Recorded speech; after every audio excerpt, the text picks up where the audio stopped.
Hey, I hope you're well. I'm not sure if this is actually working in the way that I would like to see it working. There we go, there's that. Okay, there we go. So, I wanted to address a huge issue in a short video.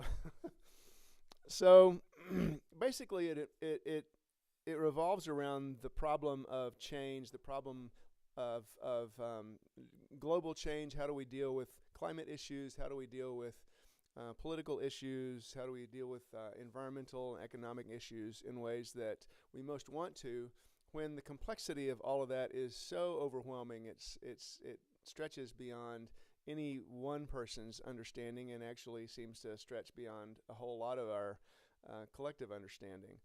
And this practice can help with a lot of those kinds of questions in ways that I think can actually be very productive and can help you move personally in the direction that you want to take your life, even though you have found yourself running up against your own internal barriers and perceived limitations.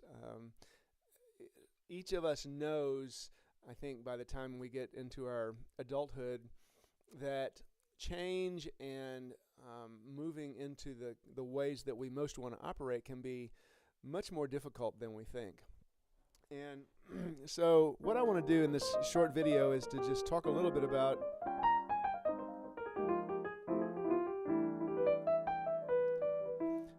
how piano improvisation can actually help with that process in a really deep and profound way. So you'll notice that what I just did there was relatively unconscious, in the sense that my fingers can do that stuff. My fingers can play that particular song.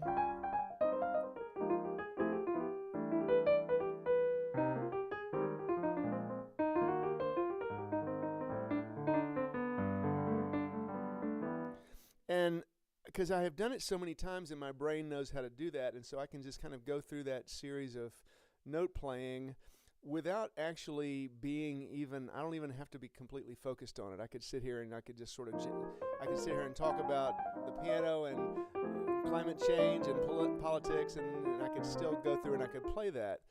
And that is a perfect example of how our brains operate for the most part. In fact, most all of the time, is that we are doing things that we already know how to do.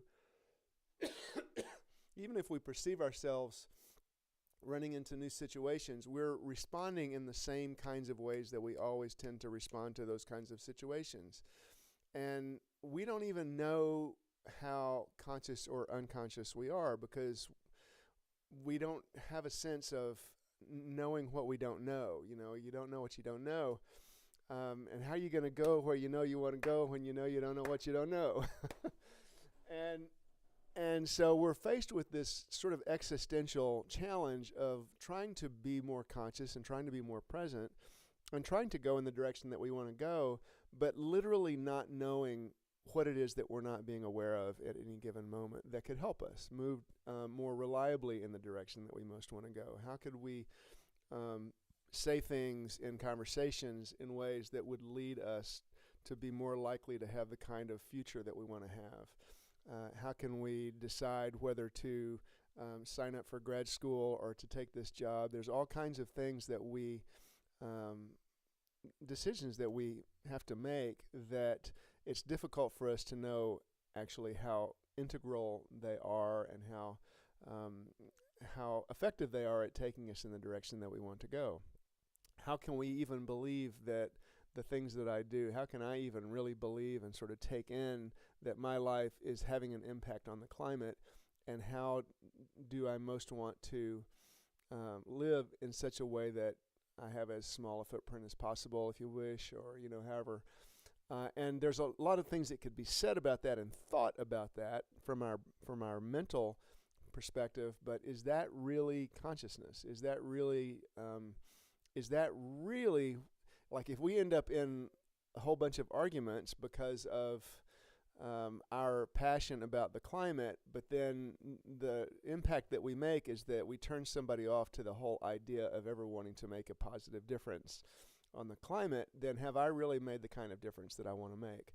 And so, and that's a question. It's not, I'm not saying one or the other. I'm just saying that the extent to which we are really conscious is very much an unknown.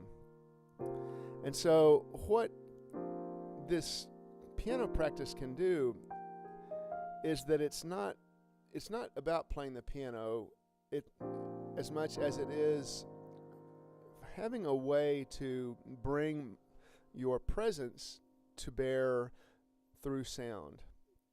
And so what I want to do is just give you a little demonstration of that. So this morning I'm feeling a little bit, it's kind of gray outside, and I can't blame my mood on the clouds outside, but I'm feeling kind of like it looks outside. And so what I can do is that I can come to the piano and I can try to make the sounds of what I'm feeling, and not be thinking at all about trying to play piano music. I'm playing sets of notes that kind of are similar to things that I play sometimes, but I do want it to be listenable. I don't want it to be just noise. That's kind of how I'm feeling this morning. If I play that note, that feels right. And so I'm going moment to moment.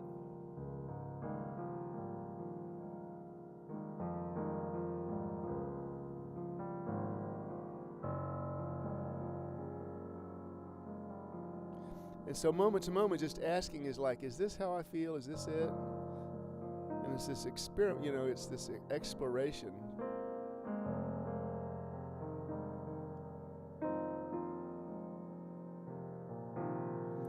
I know that it feels right to have a lot of these kind of sort of low sounds and to have them be kind of muddy.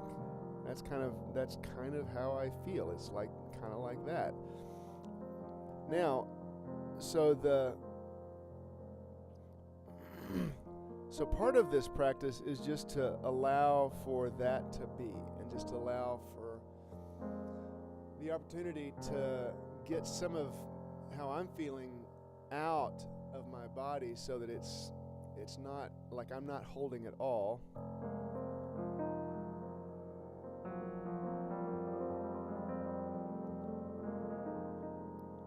And it also feels good inside of the parts of me that feel this way. It also feels kind of reassuring to the parts of me that feel this way to be able to hear it, because the experience that part of my brain has, that part of my physicality, that part of my energetic body has, the experience is that it's hearing how it feels coming from the external world. All it really knows is that it's hearing these sounds coming from somewhere else, which feels kind of reassuring.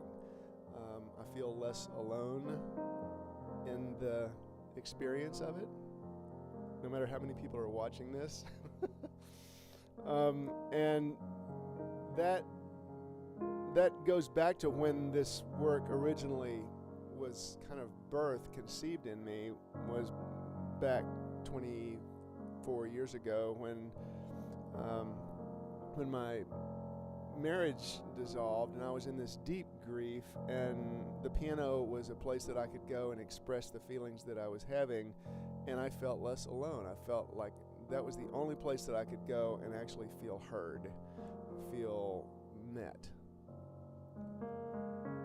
And so it's profoundly reassuring to be able to make these sounds, and then also to have some agency, to go, well, okay, that really, okay, this is how I feel. And then it's like breathing into that and allowing that to simply be. It's like, okay, cool.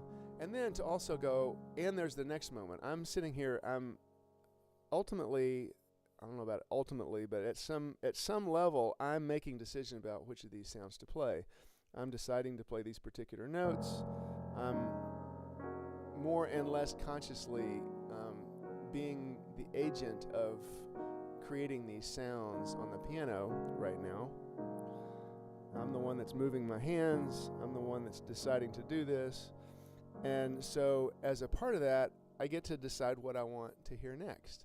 And so I can be feeling this way, and I can also go, but I'd really kind of like to be feeling a little bit brighter. I'd love to be in a different place. This is where it is now, and that's fine. And I'd really like to be having a different kind of experience.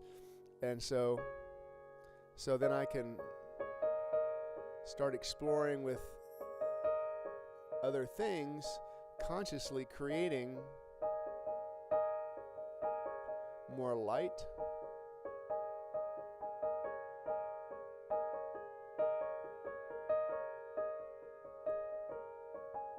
and it doesn't have to involve any piano skill at all.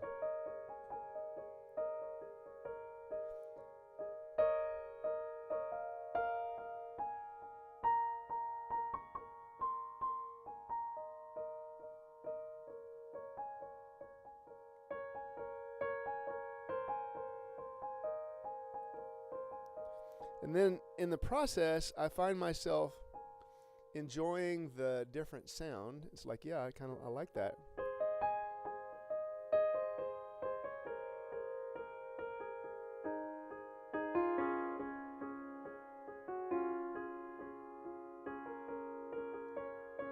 And then moment to moment to moment, I get to just go, what would I like to hear next? What note would like to be played next?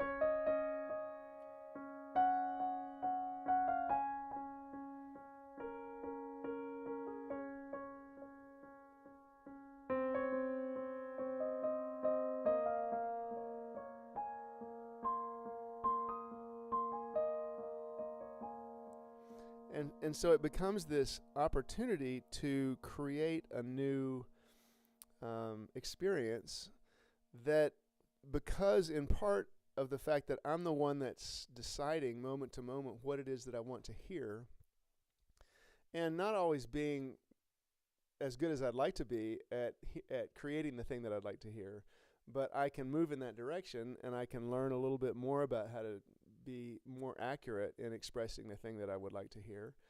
And then through the power of sound itself, that sound starts shaking the cells of my body, and I start actually having a different experience.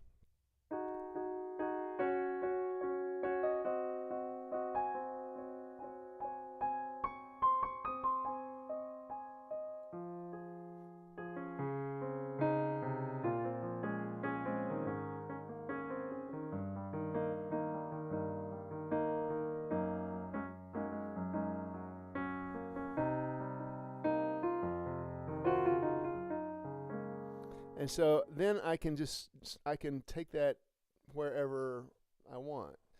And that is, in the process of doing that, I notice all of my mental reactions to the things that I do. I notice my judgments. I notice the responses that I have, the things that I tend to play over and over and over again. I notice the various habits that I seem to get into at the piano. I get to notice how my brain is essentially being on autopilot sometimes. And I get to say, is this really true? Is this really what I want to be hearing? And sometimes I'll find myself going, no, this isn't what I want to be hearing at all.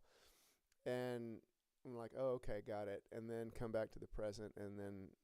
And in the process of engaging in this practice, it's not just about playing things that you want to hear. It's about noticing what you notice as you engage in that attempt. And notice how your brain operates, and notice how your reactions come in at times. Notice things like how upset you get with yourself simply because you're sitting at a piano and making sounds. And you get to notice, like, wow, why am I so upset? I'm sitting here making sounds on a piano. Why am I so upset right now? Or why am I so really annoyed with myself, or disappointed, or, all of these things are just stuff the piano's just sitting there playing the sounds that it was designed to play if you push these buttons. Everything else is stuff that's going on in your head. And so it's a way to get really much more self-aware moment to moment to moment as you are both being present in the present moment and listening and being available to whatever it is that's true right now, but also engaging in deciding what to do next. So it's always this process of now, next, now, next, now, next, now what, now what, now what, now what, now what. And in that process, you get to learn more about how you operate and how you can make different decisions.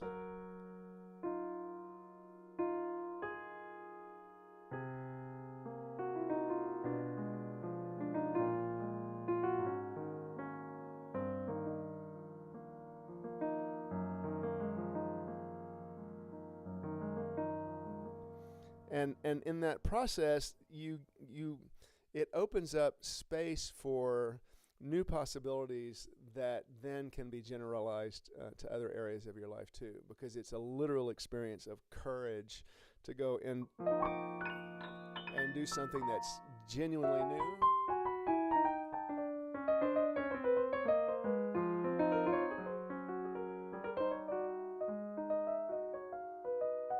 And that can be messy, and it can be kind of scary, and it can be kind of embarrassing, and it can be kind of weird, and it can be very, very liberating in some really profound ways, simply because you're giving yourself permission to be, and to be curious, and to be playful, and to be adventurous, and to trust that there is more going on than you can make sense of in your brain.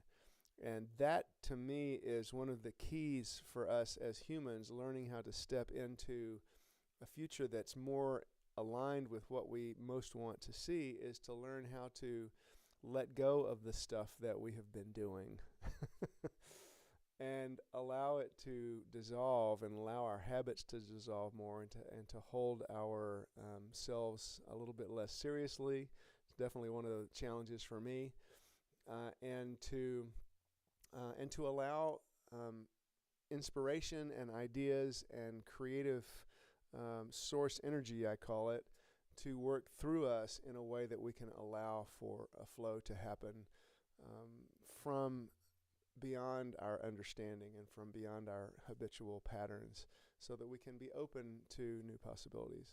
So I was really going to make this video about 3 or 4 or 5 minutes long, and there's 18 minutes. So anyway, thanks for watching. If you have, please leave a comment or so. I'd love to hear your thoughts and about anything that turned up during this video. And have a great day.